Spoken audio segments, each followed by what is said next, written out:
Today marks 1 year since Russia's full-scale invasion of Ukraine. That war has left hundreds of thousands dead and millions of Ukrainians displaced, including 250,000 now living in the U.S. President Zelensky held a 2.5-hour press conference today, ending it by saying he's not a hero, but from where things stand today with a deoccupied Kyiv, quote, maybe I did something. Now we have Evan Millward with more on a somber but defiant day in Ukraine. 1 year since the first Russian missiles hit Kyiv. Бо гинуть тут хлопці і дівчата. Ukrainian President Zelensky speaking to media from around the world. He says if the international community keeps their word about help and aid, Ukraine will, quote, definitely win.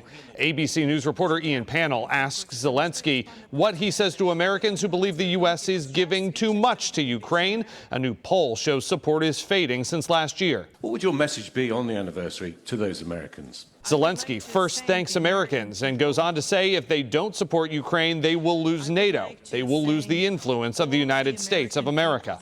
Today, President Biden announced a $2.5 billion aid package for Ukraine and sweeping new sanctions against Russia. He also met with G7 leaders as well as President Zelensky in a virtual meeting. The United Nations overwhelmingly approved a resolution calling for Russia to withdraw forces. 7 countries voted against it, 32 abstained, including India and China. Україна живе.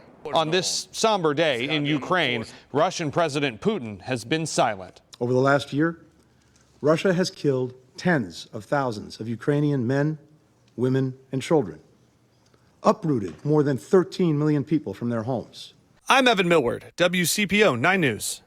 Amid concerns China could start providing weapons to Russia, China today called for a ceasefire and offered a proposal to end the conflict. Zelensky responding, saying China that is talking about Ukraine is, quote, not bad.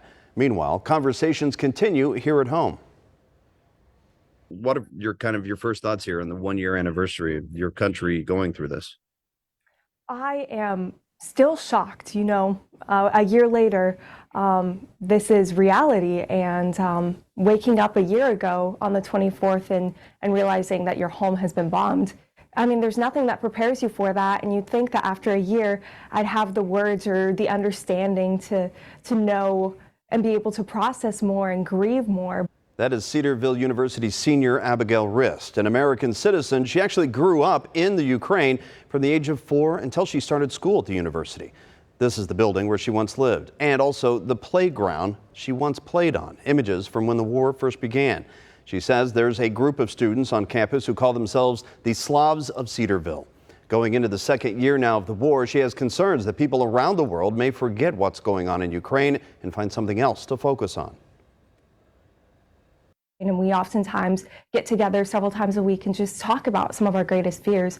And one that we keep coming back to over and over again is people here don't understand that the people over there, the people who are fighting, the people who are dying, the people who are living through this are people, not just faces.